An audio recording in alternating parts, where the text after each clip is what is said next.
Assalamualaikum warahmatullahi wabarakatuh dan selamat sore pemirsa. Penyapa Nusantara kembali hadir menemani Anda bersama saya Asri Dahwali. Kita langsung beralih ke informasi yang pertama.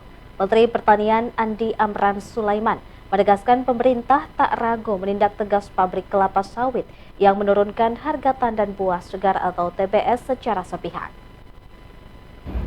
Pak. Menteri Pertanian Andi Amran Sulaiman menegaskan pihaknya tak ragu menindak tegas pabrik kelapa sawit yang menurunkan harga tandan buah segar atau TBS secara sepihak. Ketegasan tersebut dibuktikan dengan telah dikirimkannya surat kepada Kepala Kepolisian RI untuk menindaklanjuti sebanyak 274 perusahaan terkait hal tersebut. Mentan yang ditemui di Jakarta, Kamis 18 Juni, menjelaskan bahwa pihaknya menemukan adanya anomali di pasar kelapa sawit dalam negeri, di mana harga crude palm oil atau CPO dunia naik, sementara harga TBS justru turun. Hal tersebut dinilai tidak masuk akal, dan kondisi tersebut sudah ia sampaikan kepada Presiden Prabowo Subianto. Kami sampaikan yang 274, kami langsung pada hari itu juga kami mengirim surat ke Pak Kapolri bahwa ini harus ditindaklanjuti dan langsung tembusan Kapolda di wilayah masing-masing dan Dirkrimsus ditindaklanjuti. Dengan surat itu tinggal 100 lebih yang belum menaikkan harga TBS.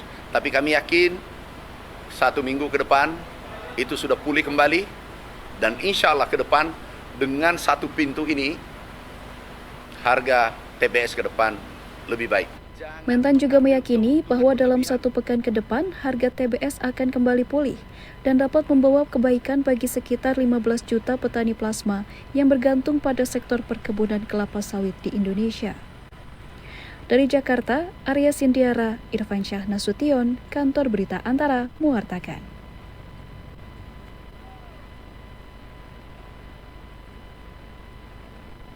Selanjutnya, pemirsa, Komisi 6 DPR RI menilai Kota Sabang memiliki peluang besar menjadi kawasan pertumbuhan ekonomi baru Indonesia, yaitu menjadi salah satu pintu gerbang perdagangan internasional.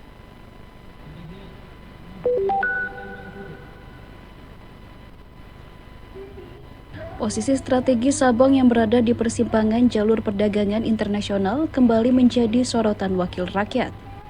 Kawasan perdagangan bebas dan optimalisasi Pelabuhan Sabang dinilai memiliki potensi besar untuk menjadi penggerak pertumbuhan ekonomi Aceh sekaligus mendukung pembangunan nasional.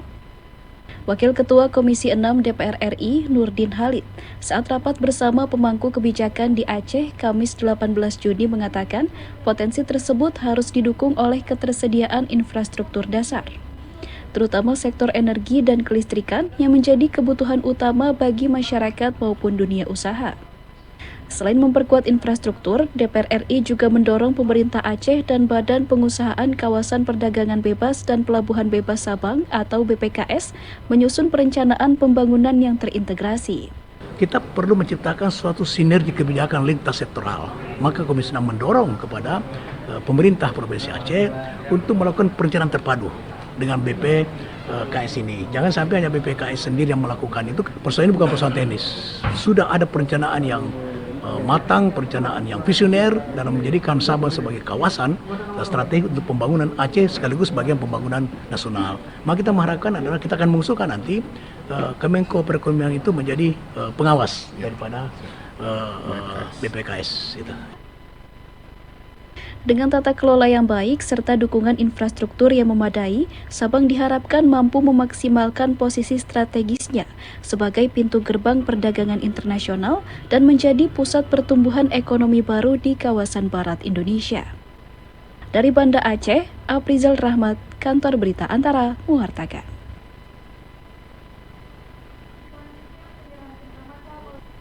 Pemirsa, Bandara Halu Oleo Kendari menyebut jelang libur sekolah aktivitas penumpang mengalami peningkatan meskipun harga tiket pesawat pada beberapa rute penerbangan terjadi kenaikan hingga 40%.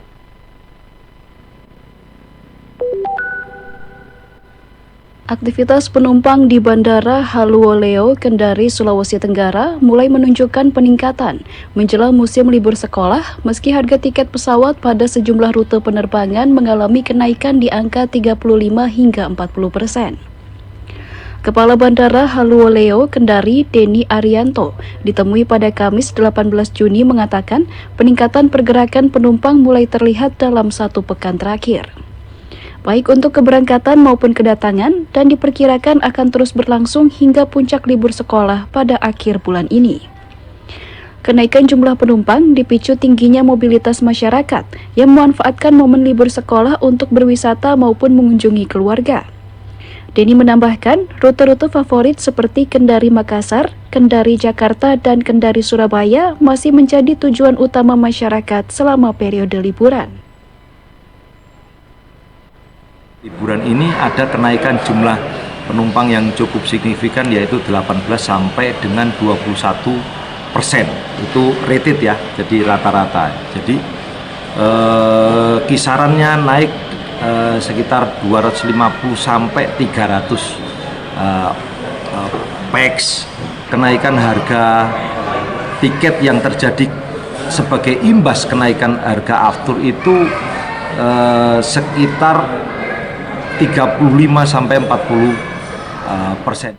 Menghadapi libur sekolah, pihak Bandara Haluoleo Kendari terus mengoptimalkan pelayanan di area terminal, mulai dari proses check-in, pemeriksaan keamanan, hingga fasilitas ruang tunggu, agar dapat memberikan kenyamanan bagi para pengguna jasa transportasi udara.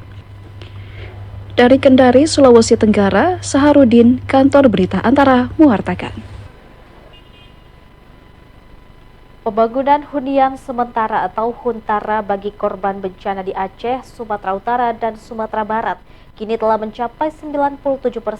Menteri Dalam Negeri Tito Karnavian menyebut pemerintah kini mengalihkan fokus pada percepatan pembangunan infrastruktur permanen di wilayah terdampak.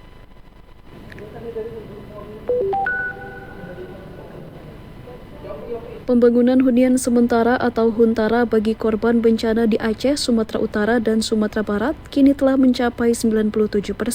Menteri Dalam Negeri Tito Karnavian menyatakan kondisi pengungsian di Sumatera Barat telah lama berakhir, sedangkan di Sumatera Utara sempat muncul kembali tenda pengungsian akibat banjir susulan, namun kondisi itu diklaim telah ditangani. Sementara di Aceh, warga terdampak sudah menempati Huntara yang disiapkan pemerintah, serta tidak lagi tinggal di tenda darurat.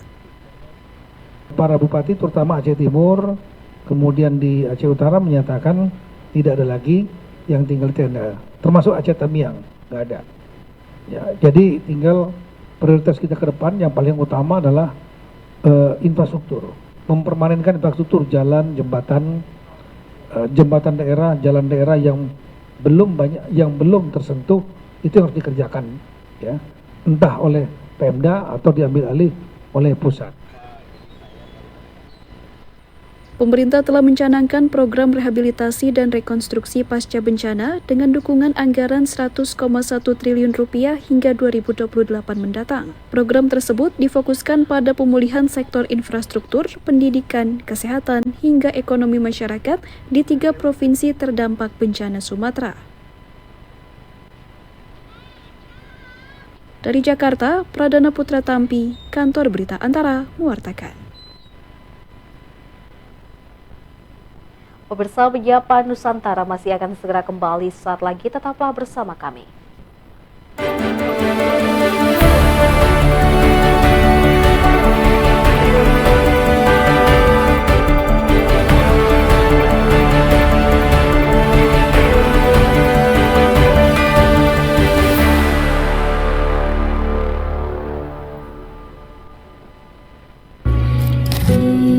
Ibu kita Dalam rangka memperingati Hari Kartini, Sri Kandi PLN Unit Pelaksana Pelayanan Pelanggan Kendari menggelar kegiatan sosial bertajuk Cahaya Kebahagiaan untuk Generasi Harapan Bangsa. Melalui kegiatan ini, Sri Kandi PLN Unit Pelaksana Pelayanan Pelanggan Kendari menyalurkan bantuan berupa alat tulis dan tas sekolah kepada siswa sekolah dasar sebagai wujud kepedulian terhadap dunia pendidikan serta dukungan bagi generasi penerus bangsa untuk terus semangat meraih cita-cita. Semangat Kartini menjadi inspirasi bagi Sri Kandi PLN untuk terus hadir membawa manfaat menebarkan kepedulian, dan menghadirkan cahaya kebahagiaan bagi masyarakat.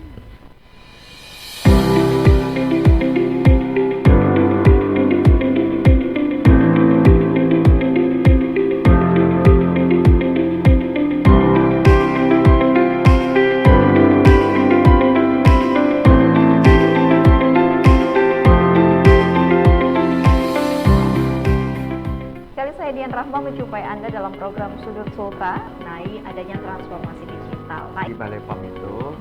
Jadi kan kemarin mau ngurus satu produk gitu. Tapi kita harus dibantu loh. Tidak bisa. Kita masih akan kembali tetap bersama kami di Sudut Sultra.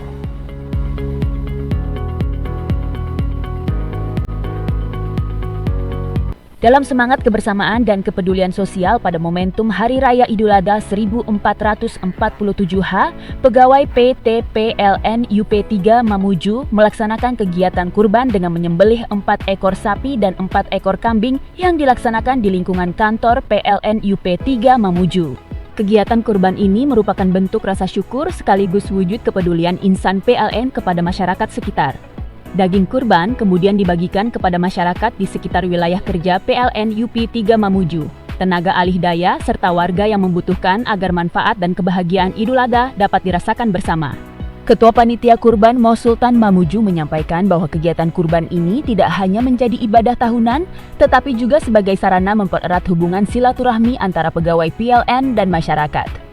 Suasana kebersamaan dan gotong royong tampak dalam proses penyembelihan, hingga pembagian daging kurban yang dilakukan oleh para pegawai PLN bersama panitia. Kegiatan berlangsung dengan tertib, lancar, dan penuh kekeluargaan.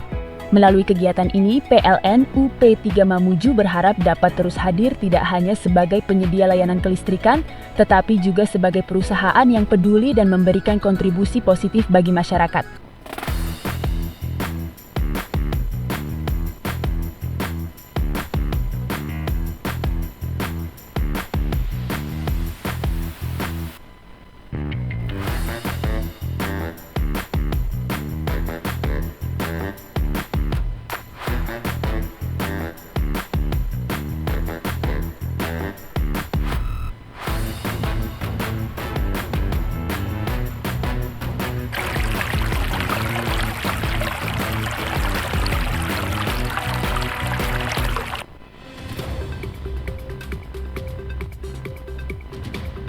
Pembangunan masjid ini diharapkan rampung tepat waktu agar bisa digunakan masyarakat khususnya di bulan Ramadan nanti. Personel Gabungan TNI Polri melaksanakan apel gabungan dalam rangka antisipasi. Dalam rapat koordinasi itu, KSOP Kendari sepakat untuk memperbaiki beberapa layanan. Dari Kendari, Tim Liputan Sultra TV melaporkan.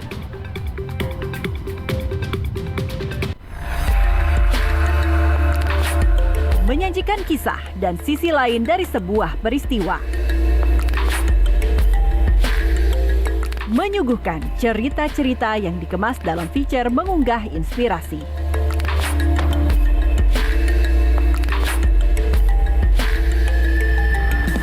Carita di Jawa Pos TV.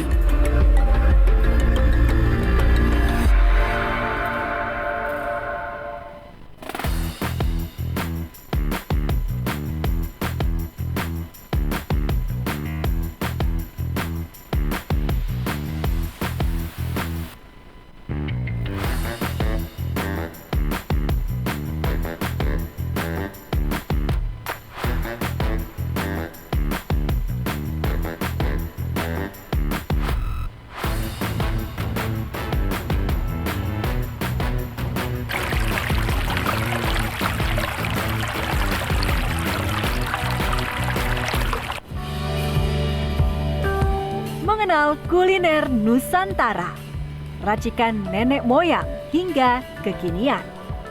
Menu-menu tradisional, modern, hingga mencicipi hidangan lintas negara. Ada juga nostalgia sajian kuliner yang sulit dilupakan. Jelajah kuliner di Jawa Pos TV.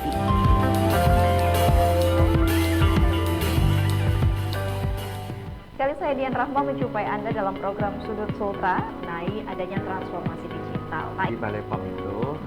Jadi kan kemarin mau ngurus satu produk gitu. Tapi kita harus dibantu loh. Tidak bisa. Kita masih akan kembali tetap bersama kami di Sudut Sota.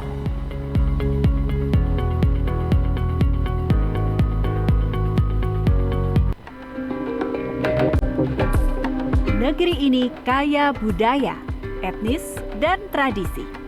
Menyimpan kekayaan alam dan anugerah keberagaman. Telah teruji menjadi satu dalam bingkai kebinekaan. Hasanah Indonesia di Jawa Pos TV.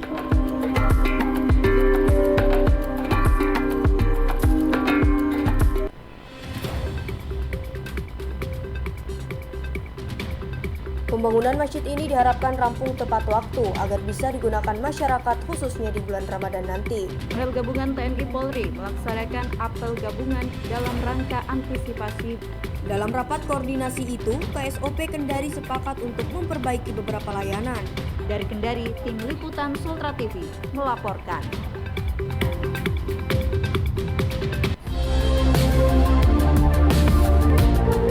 Merangkum berita dari seluruh Nusantara, menyuguhkan peristiwa dari berbagai sudut pandang. Program yang mencoba melihat Indonesia sesungguhnya. Nusantara Kini hadir setiap hari di Jawa Pos TV.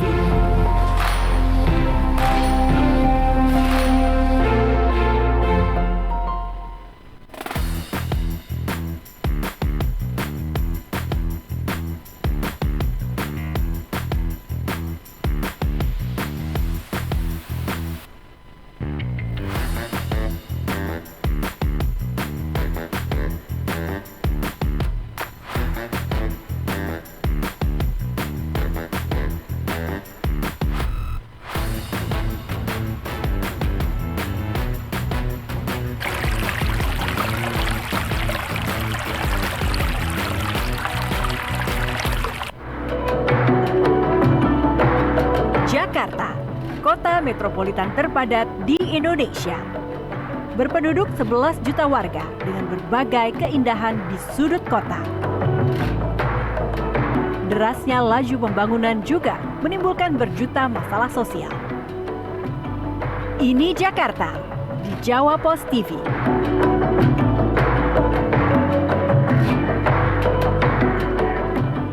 Kali saya Dian Rahma menjumpai Anda dalam program Sudut Sulta mengenai adanya transformasi digital. Di Balai POM itu. Jadi kan kemarin mau ngurus satu produk gitu. Iya. Tapi kita harus dibantu loh. Harus dibantu. Tidak bisa. Kita masih akan kembali tetap bersama kami di Sudut Sulta.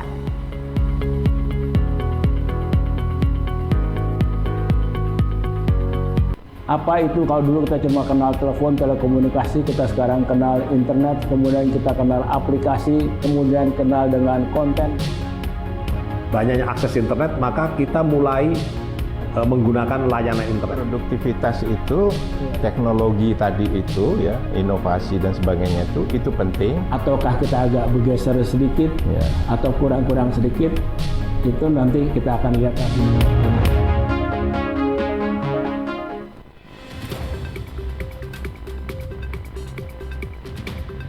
Pembangunan masjid ini diharapkan rampung tepat waktu agar bisa digunakan masyarakat khususnya di bulan Ramadan nanti. Rel Gabungan TNI Polri melaksanakan apel gabungan dalam rangka antisipasi. Dalam rapat koordinasi itu, KSOP Kendari sepakat untuk memperbaiki beberapa layanan. Dari Kendari, tim liputan Sultra TV melaporkan.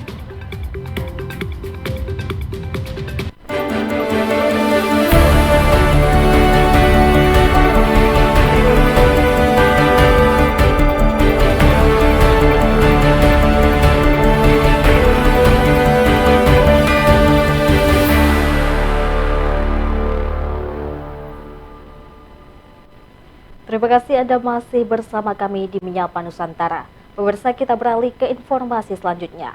Museum Aceh menghadirkan sisi lain sejarah Tanah Rencong melalui pameran temporer bertajuk Tangan-Tangan Terampil.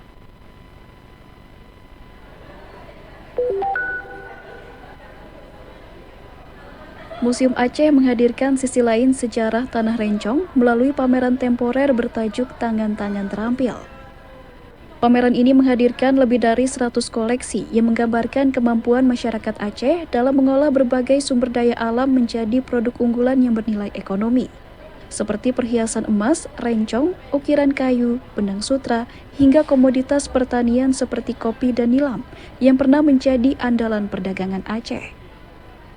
Kepala UPTD Museum Aceh, Arif Arham menyebut pameran ini bertujuan sebagai sarana edukasi bagi generasi muda untuk memahami bahwa kemajuan peradaban Aceh tidak hanya dibangun oleh kekuatan politik dan perdagangan, tetapi juga lahir dari kreativitas serta keterampilan masyarakatnya. Nah, sekarang kita ingin melihat sisi masyarakatnya, apa yang mereka lakukan sehari-hari.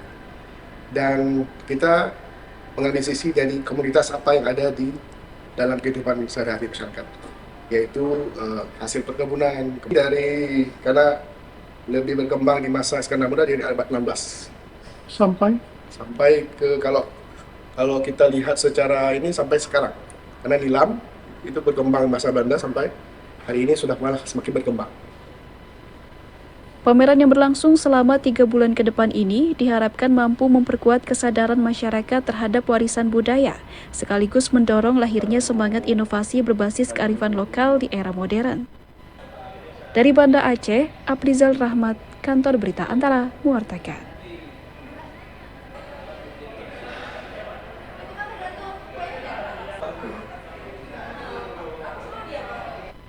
Sementara itu, pemirsa, pemerintah Kota Bogor memperkuat penyebaran informasi publik melalui 134 juru bicara digital yang tersebar di perangkat daerah, kelurahan, dan puskesmas. Penguatan peran jubir digital tersebut dilakukan untuk memperluas akses masyarakat terhadap informasi program pemerintah dan potensi wilayah.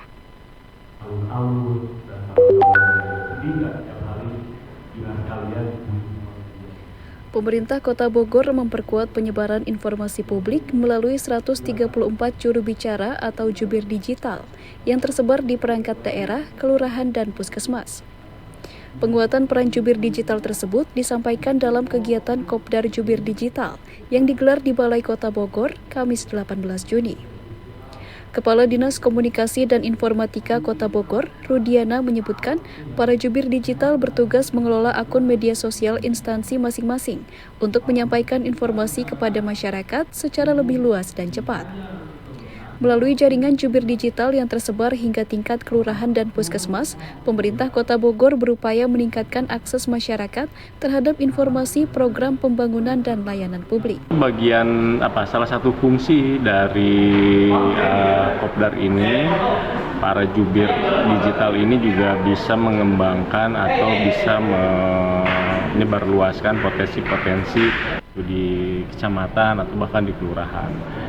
Jadi beberapa akun itu selain akun pemerintah Kota Bogor, ya akun kelurahan juga mereka sudah beberapa sudah melakukan publikasi terkait dengan potensi wilayahnya masing-masing.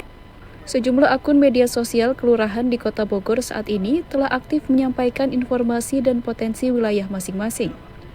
Pemerintah Kota Bogor juga menerapkan narasi tunggal untuk program prioritas yang bersumber dari akun resmi pemerintah Kota Bogor.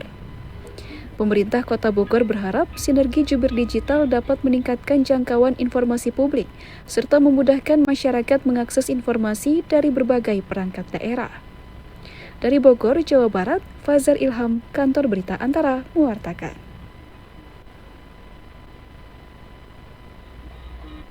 Selain itu, pemirsa, pemerintah Kota Tangerang melalui Dinas Perubahan, Pemukiman, dan Pertahanan menggelar pembekalan dan uji sertifikasi kompetensi kerja kelompok masyarakat atau Pokmas Rumah Tidak Layak Huni di Gedung Geraha Bakti Karya pada Kamis 18 Juni.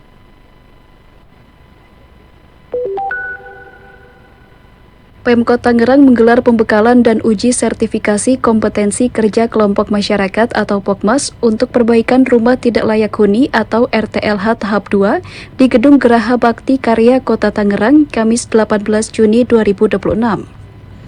Selain mendapatkan materi dan evaluasi pekerjaan RTLH, peserta juga memperoleh sertifikat kompetensi kemampuan dan keahlian. Kepala Dinas Perumahan dan Pertanahan Kota Tangerang, Deki Priyambodo mengatakan, Pemkot Tangerang menargetkan setiap Pokmas memiliki setidaknya 1 anggota yang tersertifikasi, sehingga program RTLH dapat berjalan lebih efektif dan akuntabel. Nah, target pada tahun ini minimal setiap Pokmas itu ada 1 anggota yang kita training. Kenapa? Kami bertujuan bahwa Pokmas ini mereka memiliki kompetensi ya.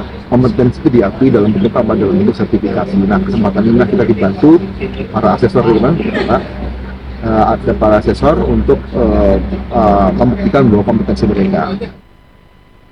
Sertifikasi tersebut sangat penting untuk memastikan setiap Pokmas memiliki standar kompetensi yang memadai, sehingga program peningkatan kualitas hunian bagi masyarakat dapat terlaksana secara tepat sasaran, berkualitas, dan berkelanjutan. Dari Kota Tangerang, Banten, Agung Andika Indrawan, Kantor Berita Antara, mewartakan. Pemirsa, Rumah Sakit Kapal Dr. Lee Dermawan menjadi bagian dari bantuan kesehatan sektor swasta yang beroperasi di Kalimantan Timur untuk melayani kesehatan warga di pelosok daerah. Rumah sakit kapal tersebut bersinergi dengan puskesmas di masing-masing daerah untuk mengadakan layanan medis di desa pesisir dan di tepi Sungai Mahakam.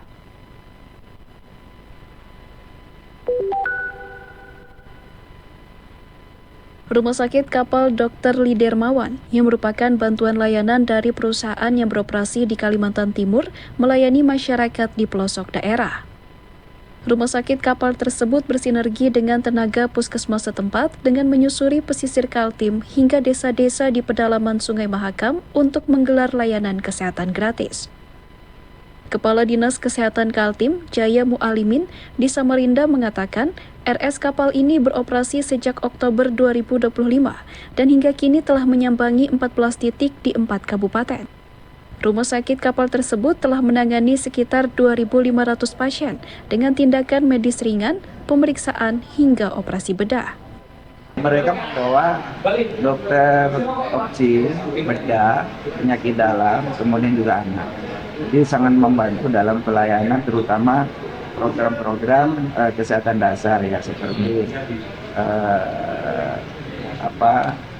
pemeriksaan ibu hamil, ya, kemudian membantu vaksinasi, termasuk juga melayani beberapa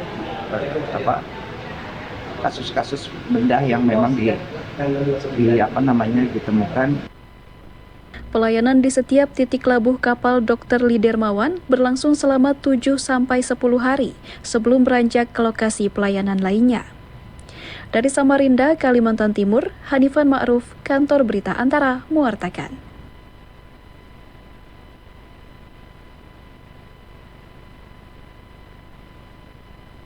Pemirsa, jangan kemana-mana, Menyapa Nusantara masih akan segera kembali. Saat lagi tetaplah bersama kami.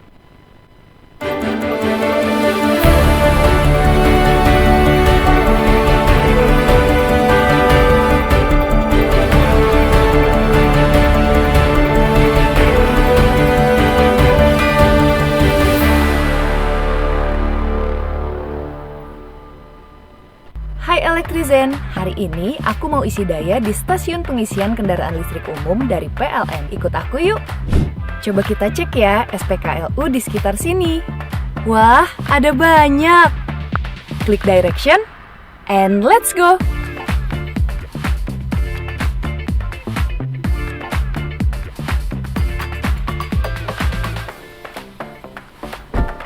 Setelah sampai, buka aplikasi PLN Mobile dan pastikan saldo PLN Mobile sudah aktif. Masuk ke fitur Electric Vehicle, klik tombol Charge dan pilih Prepaid. Selanjutnya, scan QR Code pada SPKLU.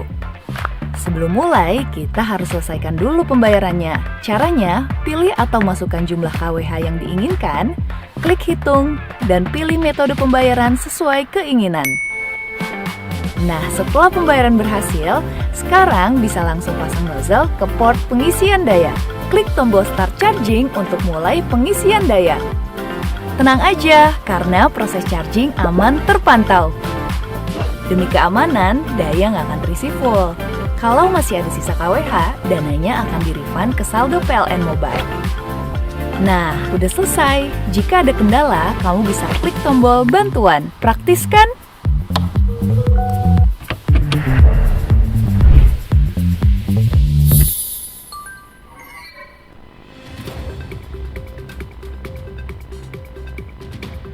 Pembangunan masjid ini diharapkan rampung tepat waktu agar bisa digunakan masyarakat khususnya di bulan Ramadan nanti. Personel gabungan TNI Polri melaksanakan apel gabungan dalam rangka antisipasi. Dalam rapat koordinasi itu, KSOP Kendari sepakat untuk memperbaiki beberapa layanan. Dari Kendari, tim liputan Sultra TV melaporkan. Mamuju 27 Mei tahun 2026 dalam rangka memastikan keandalan pasokan listrik selama perayaan Idul Adha 1447 Hijriah, PLN ULP Manakara UP3 Mamuju menggelar kegiatan siaga standby yang dipusatkan di Anjungan Pantai Manakara, Rabu. Kegiatan siaga ini melibatkan personel teknik dan pelayanan yang disiagakan untuk melakukan pemantauan sistem kelistrikan, kesiapan peralatan, serta percepatan penanganan apabila terjadi gangguan jaringan listrik selama momentum Hari Raya Idul Adha. Tim Leader Teknik PLN ULP Manakara, Romi Adi Sanjaya, menyampaikan bahwa seluruh personel telah bekerja maksimal dalam memastikan kondisi jaringan listrik tetap andal dan aman, sehingga masyarakat dapat menjalankan ibadah dan aktivitas perayaan Idul Adha dengan nyaman. PLN ULP Manakara juga terus melakukan patroli jaringan dan standby personel pada titik-titik prioritas guna menjaga stabilitas pasokan listrik khususnya di lokasi pelaksanaan salat Idul Adha, pusat keramaian dan fasilitas umum lainnya. Melalui kegiatan siaga ini, PLN berharap masyarakat dapat merayakan Hari Raya Idul Adha dengan aman, nyaman dan penuh hikmat tanpa kendala kelistrikan. Kami, PLN ULP Manakara UP3 Mamuju, telah sukses melaksanakan kegiatan Idul Adha di seluruh wilayah kerja kami. Dan kami mengucapkan selamat Idul Adha 1447 Hijriah, mohon maaf lahir batin. Menyajikan kisah dan sisi lain dari sebuah peristiwa. Menyuguhkan cerita-cerita yang dikemas dalam feature mengunggah inspirasi.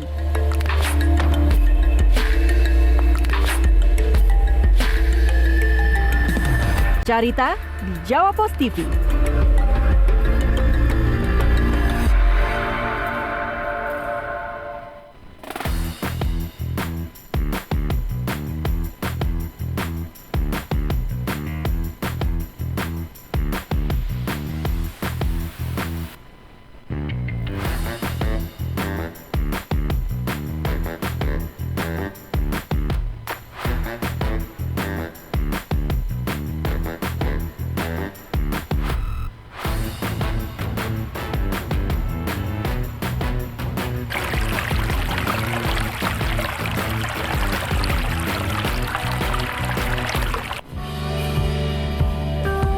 Mengenal kuliner Nusantara, racikan nenek moyang hingga kekinian.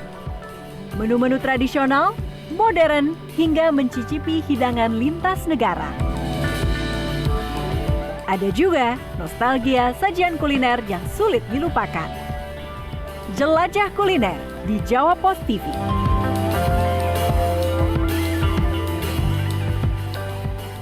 Kali saya Dian Rahma menjumpai Anda dalam program Sudut Sultra mengenai adanya transformasi digital. Di Balai POM itu, jadi kan kemarin mau ngurus satu produk gitu. tapi kita harus dibantu loh. Harus dibantu. Tidak bisa. Tidak bisa.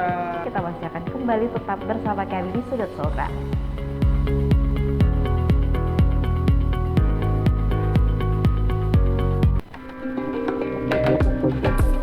Negeri ini kaya budaya, etnis, dan tradisi.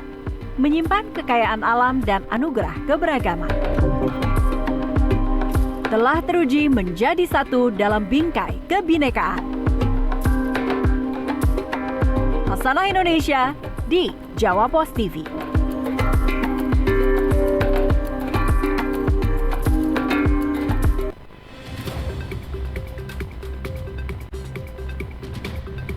Pembangunan masjid ini diharapkan rampung tepat waktu agar bisa digunakan masyarakat khususnya di bulan Ramadan nanti. Rel Gabungan TNI Polri melaksanakan apel gabungan dalam rangka antisipasi. Dalam rapat koordinasi itu, PSOP Kendari sepakat untuk memperbaiki beberapa layanan. Dari Kendari, tim liputan Sultra TV melaporkan.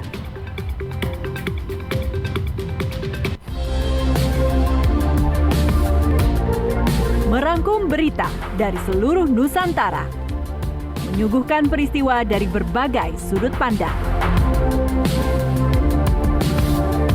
Program yang mencoba melihat Indonesia sesungguhnya. Nusantara Kini hadir setiap hari di Jawa Pos TV.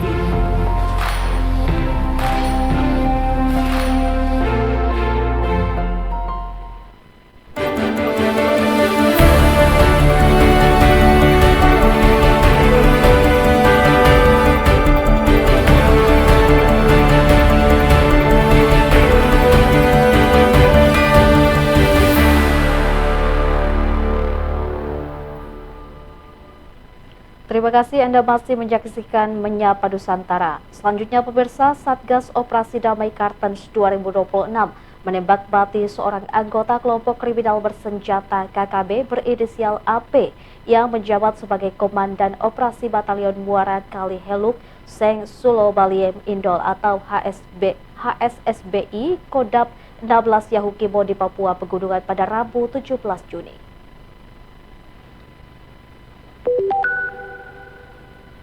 Satgas Penegakan Hukum Operasi Damai Kartens 2026 bersama Polres Yahukimo menembak mati seorang anggota kelompok kriminal bersenjata atau KKB berinisial AP alias Y alias AS. Penembakan terhadap daftar pencarian orang DPO tersebut terjadi di Jalan Poros Lokpon KM 7, Distrik Dekai, Kabupaten Yahukimo, Rabu 17 Juni. Kasatgas Humas Operasi Damai Kartens 2026, Kombes Polisi Yusuf Sutejo, di Jayapura, Kamis 18 Juni mengatakan pelaku berusaha melarikan diri sambil melawan petugas saat operasi penegakan hukum, sehingga aparat melakukan tindakan tegas dan terukur sesuai prosedur. Aparat juga menggeledah sebuah rumah yang diduga menjadi markas dan tempat persinggahan anggota KKB Yahukimo. Pihaknya kemudian mengamankan 1 butir amunisi, sejumlah senjata tajam, busur dan anak panah, telepon genggam, serta perlengkapan lain yang diduga berkaitan dengan aktivitas kelompok bersenjata. Yang bersangkutan merupakan target dari daftar pencarian orang yang diduga terlibat dalam sejumlah aksi kekerasan bersenjata yang ada di wilayah Yahukimo. Kita kejar, kita berikan tembakan peringatan ke udara, karena pelaku ini tetap berusaha melarikan diri, maka kita lakukan upaya penindakan tegas dan terukur sehingga ditemukan telah meninggal dunia. Berdasarkan data kepolisian, pelaku AP diduga terlibat dalam penembakan terhadap 3 warga sipil bernama Alexander Angket, Naldi Magosa, dan Suhardin pada 28 dan 30 April lalu di Kabupaten Yahukimo, Papua Pegunungan. Satgas Kartens berkomitmen terus mengembangkan penyelidikan guna mengungkap jaringan kelompok bersenjata yang masih aktif di wilayah setempat. Dari Jayapura, Papua, Laksa Mahendra, Kantor Berita Antara mewartakan.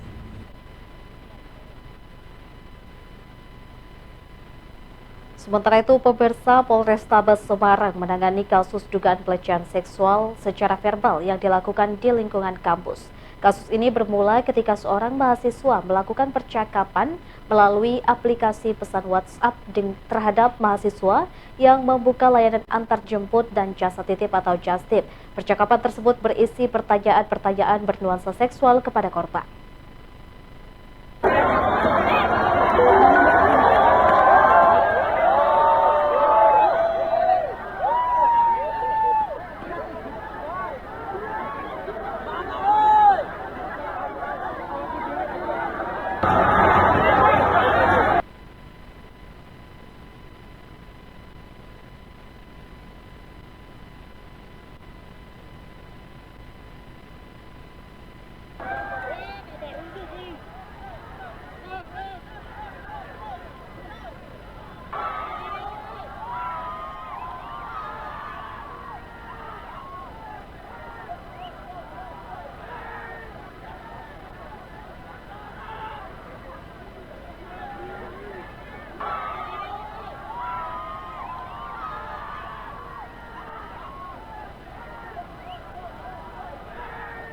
Dan untuk terduga korban yang masih kami dalami pendalaman untuk kita minta klarifikasi, ada 1 orang ya yang menjadi korban dugaan pelecehan seksual secara verbal. Dan kami masih menghimbau juga bagi ada korban yang lain yang dimungkinkan korban lebih dari 1, dipersilahkan untuk melaporkan peristiwa yang dialami ke Polrestabes Semarang untuk ditindaklanjuti lebih lanjut.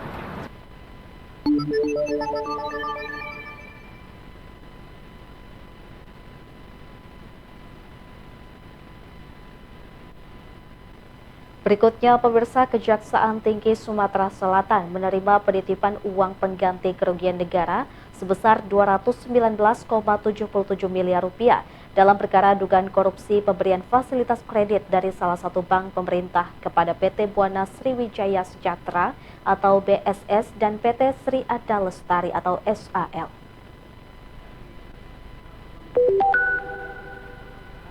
Tim penyidik bidang tindak pidana khusus Kejati Sumatera Selatan kembali menerima penitipan uang pembayaran kerugian negara sebesar 219,77 miliar rupiah dalam perkara dugaan tindak pidana korupsi pemberian fasilitas kredit bank pemerintah kepada perusahaan perkebunan PT Buana Sriwijaya Sejahtera atau BSS dan PT Sri Anda Lestari atau SAL. Uang tersebut dikembalikan oleh Wilson Sutantio selaku direktur kedua perusahaan melalui kuasa hukumnya. Wilson merupakan terdakwa yang diduga berperan dalam pengajuan fasilitas kredit hingga pengelolaan dana pinjaman.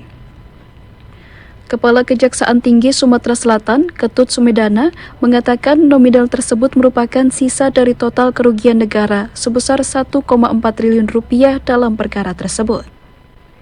Ini adalah pengembalian secara sukarela dari pihak keluarga terdakwa dan penasihat hukum. Jadi proses pelelangan tidak ada. Proses pelelangan itu hanya dilakukan di yang pertama. Setelah itu semua proses dilakukan dengan pengembalian sukarela. Jadi sudah seluruhnya 1,4 triliun itu adalah sudah dikembalikan semuanya. Tinggal proses pidananya jalan. Proses pidana terhadap para terdakwa tetap berjalan sesuai ketentuan hukum yang berlaku meski seluruh kerugian negara telah dipulihkan. Namun, sikap kooperatif terdakwa dapat menjadi salah satu pertimbangan bagi jaksa penuntut umum dalam proses tuntutan. Dari Palembang, Sumatera Selatan, Windatri Agustina, Kantor Berita Antara, mewartakan. Sementara itu, pemirsa, pemerintah melaksanakan eksekusi pengambil alihan kembali tanah aset milik negara, yaitu bangunan ex-Hotel Sultan di kawasan GBK, Jakarta pada Kamis 18 Juni. Proses eksekusi sempat ricuh antara petugas dan massa yang melakukan aksi penolakan. Proses eksekusi pengosongan bangunan ex-Hotel Sultan di kawasan Gelora Bung Karno, GBK, Jakarta, Kamis 18 Juni, berujung ricuh antara petugas dengan massa yang menolak eksekusi. Berdasarkan pantauan Antara, situasi semakin memanas usai Pengadilan Negeri Jakarta Pusat membacakan putusan eksekusi. Kemudian aparat TNI Polri mulai berbaris di hadapan massa, bernegosiasi untuk melangsungkan eksekusi. Hal tersebut memicu ketegangan, sehingga kericuhan terjadi yang dimulai dengan aksi dorong-dorongan. Massa mulai melemparkan botol dan batu, kemudian petugas menyiramkan air dari water cannon. Setelah beberapa saat situasi berangsur kondusif dan petugas mengamankan sejumlah massa. Adapun proses eksekusi ini dilakukan untuk mengambil alih kembali tanah aset negara yang selama 50 tahun dipegang PT Indo Buildco. Dari Jakarta, Setianka Harfiana, Rian Rahman, Kantor Berita Antara mewartakan. Pemirsa, informasi menarik lainnya pasti akan segera kembali. Tetap bersama kami di Menyapa Nusantara.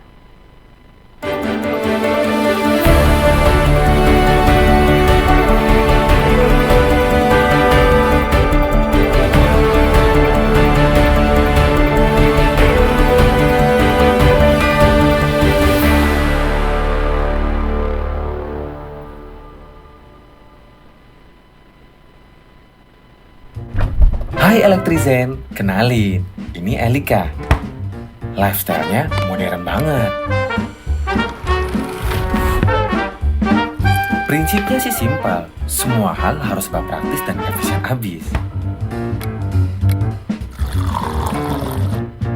Multitasking udah jadi nama tengahnya. Lagi kerja bisa sambil nyapu. Disapuin maksudnya. Chill santuy, bisa sambil nyuci baju. Let's get ready. Sunset langsung glow up. Nah, ini dia support system Erika yang mendukung lifestyle-nya.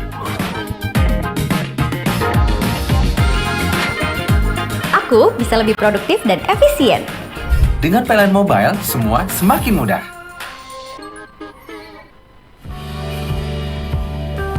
Mengenal kuliner Nusantara, racikan nenek moyang hingga kekinian.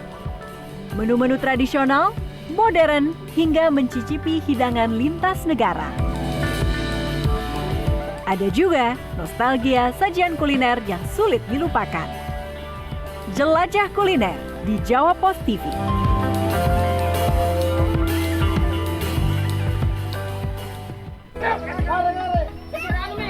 Dalam rangka memperingati Hari Raya Idul Adha 1447H, PLN Pasangkayu melaksanakan kegiatan kurban dengan menyembelih 2 ekor sapi sebagai bentuk kepedulian dan kebersamaan kepada masyarakat sekitar.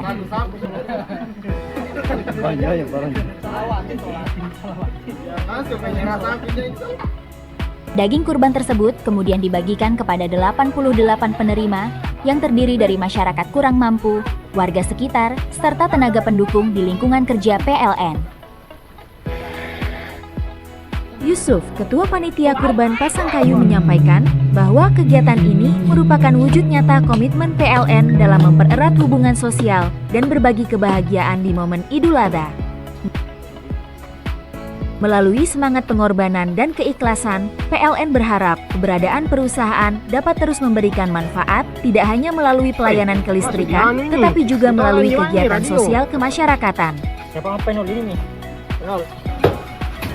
Kegiatan berlangsung dengan lancar dan penuh kebersamaan, serta mendapat apresiasi positif dari masyarakat penerima manfaat. PLN Pasangkayu berkomitmen untuk terus hadir dan berkontribusi bagi masyarakat melalui berbagai program sosial dan kemanusiaan. Alhamdulillah pada hari ini ULP Pasangkayu telah melaksanakan kegiatan kurban dari Rabu tanggal 27 Mei 2026. Kita lihat kebersamaan kita pada kegiatan hari ini terasa sangat hangat dan semoga kegiatan ini bisa berlanjut pada tahun-tahun berikutnya. Oke, untuk jumlah kurban hari ini ada 2 sapi. Sekali saya Dian Rahma menjumpai Anda dalam program Sudut Sultan mengenai adanya transformasi digital. Di Balai POM itu. Jadi kan kemarin mau ngurus 1 produk gitu. Tapi kita harus dibantu loh. Tidak bisa. Kita masih akan kembali tetap bersama kami di Sudut Sultan.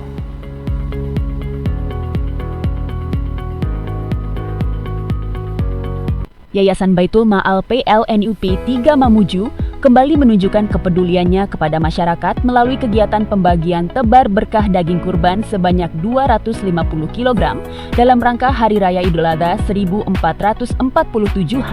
Penyaluran daging kurban dilaksanakan di wilayah Kabupaten Mamuju dan Kabupaten Majene sebagai bentuk semangat berbagi serta mempererat tali silaturahmi dengan masyarakat sekitar. Melalui program ini, YBM PLN Mamuju berharap bantuan daging kurban dapat memberikan manfaat dan kebahagiaan bagi masyarakat yang membutuhkan, khususnya di momen penuh berkah Idul Adha. Kegiatan tersebut juga menjadi wujud nyata komitmen insan PLN untuk terus hadir dan memberikan kontribusi sosial bagi lingkungan sekitar.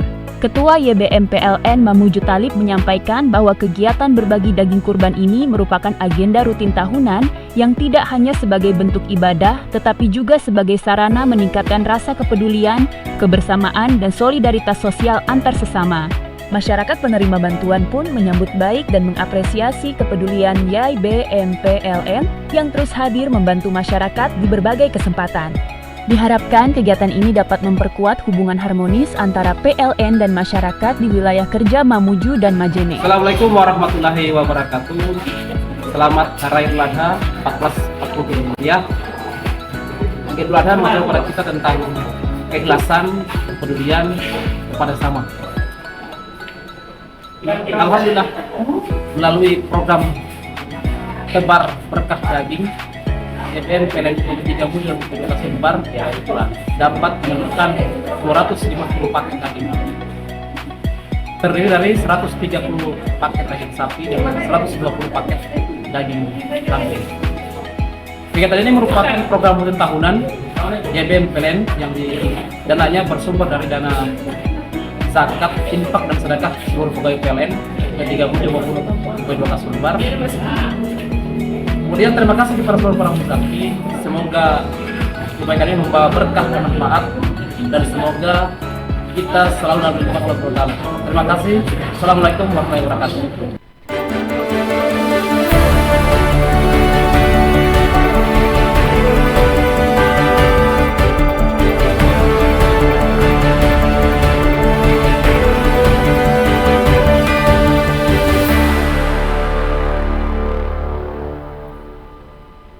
Terima kasih pemirsa, Anda masih di Menyapa Nusantara. Informasi selanjutnya, Menteri Koordinator Bidang Infrastruktur dan Pembangunan Kewilayahan Agus Harimurti Yudhoyono memberikan kuliah umum kepada para praja Institut Pemerintahan Dalam Negeri di Jatinangor, Sumedang, Jawa Barat pada Kamis 18 Juni.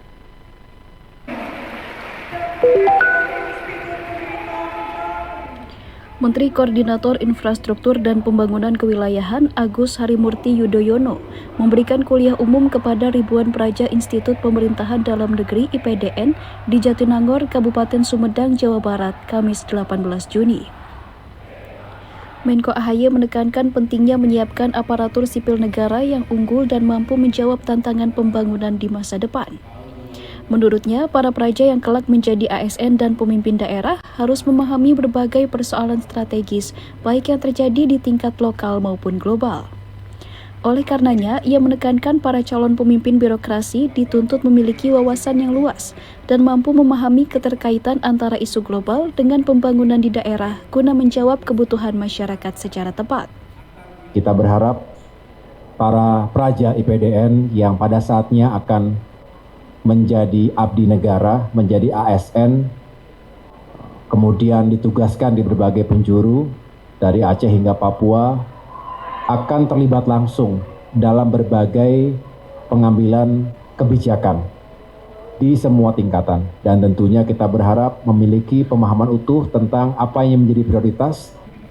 Pada kesempatan yang sama, Wakil Menteri Dalam Negeri menyampaikan pesan agar para praja tidak hanya memiliki kompetensi teknis, tetapi juga mampu memahami dinamika politik dan pemerintahan yang akan mereka hadapi saat bertugas nanti. Jadi saya kira ke depan memang para praja ini di samping memiliki kompetensi, juga memiliki kemampuan untuk bisa memahami dan menempatkan diri dalam konstelasi politik gitu. Karena mereka ini kan kita siapkan menjadi pemimpin-pemimpin lokal di Indonesia di masa depan. Melalui kuliah umum ini, pemerintah berupaya membekali para praja dengan pemahaman komprehensif tentang pembangunan nasional, tantangan geopolitik global, serta kemampuan kepemimpinan yang dibutuhkan untuk menjadi ASN dan pemimpin daerah masa depan. Dari Kabupaten Sumedang, Jawa Barat, Dian Hardiana, Kantor Berita Antara, mewartakan.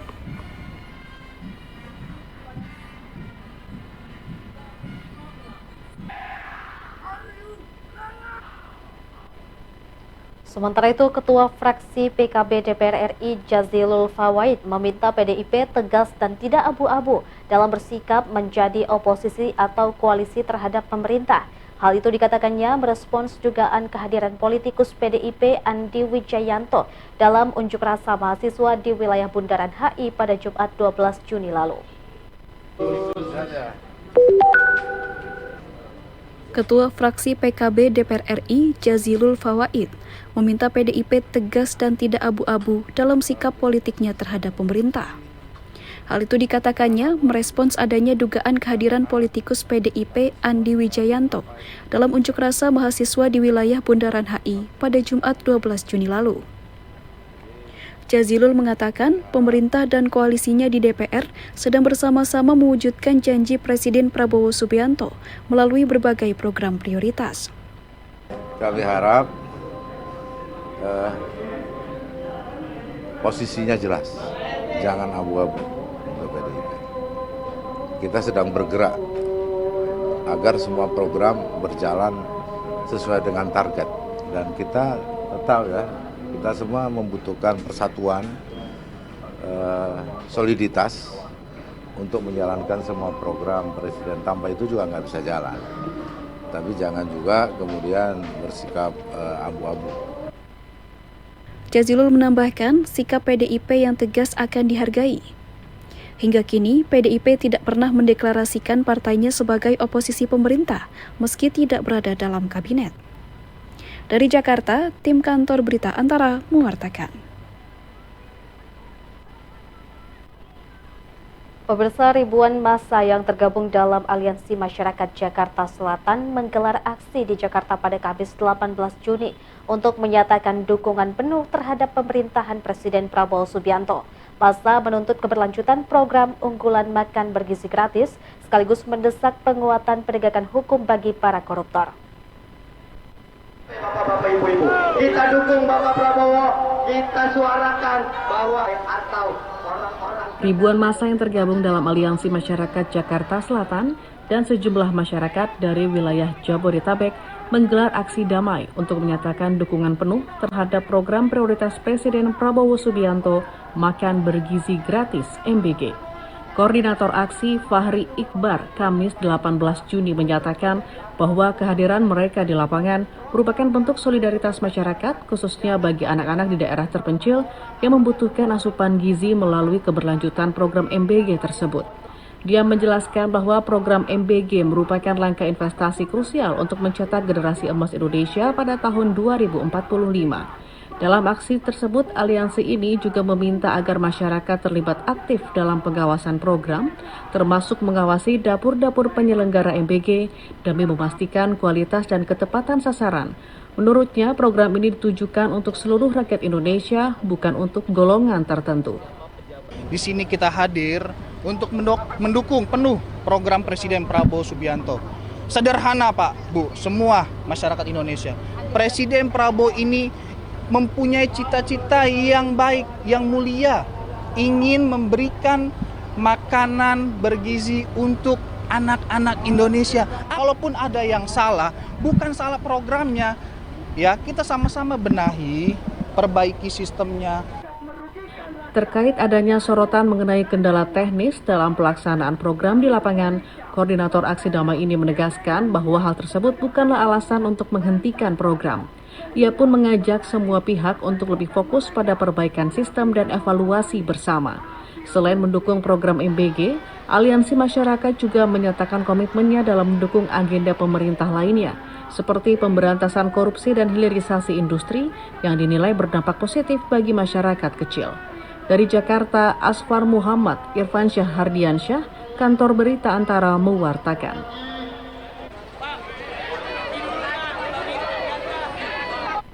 Sementara itu, Gunung Semeru di Lumajang, Jawa Timur kembali erupsi dengan menghembuskan kolom abu setinggi 1.200 meter di atas puncak pada Kamis siang 18 Juni. Pemirsa, informasi ini sekaligus menutup jumpa kita di Menyapa Nusantara. Saya Asrinda Wali, mewakili seluruh kerabat kerja yang bertugas, pamit undur diri. Wassalamualaikum warahmatullahi wabarakatuh. Selamat sore dan sampai jumpa.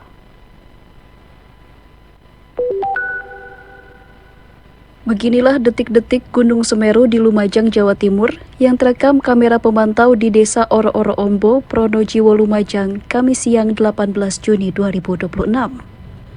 Laporan Pusat Vulkanologi dan Mitigasi Bencana Geologi atau PVMBG selama 6 jam terakhir mencatat pukul 6 hingga 12 waktu Indonesia Barat mengalami 19 kali letusan asap dengan ketinggian kolom abu antara 300 hingga 1.200 meter dari atas puncak.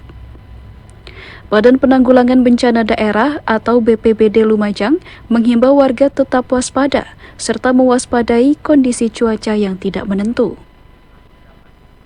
Untuk upaya BPBD tetap siaga, terutama kita juga ada pos-pos pantau yang ada di Durkop sana dan juga di daerah Oro-Rombo. Untuk aktivitas Gunung Semeru kita sudah masang WWS ataupun CCTV.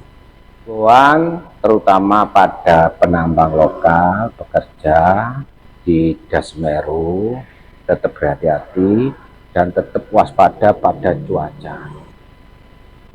Hingga saat ini, status Gunung Semeru berada di level 3 atau siaga.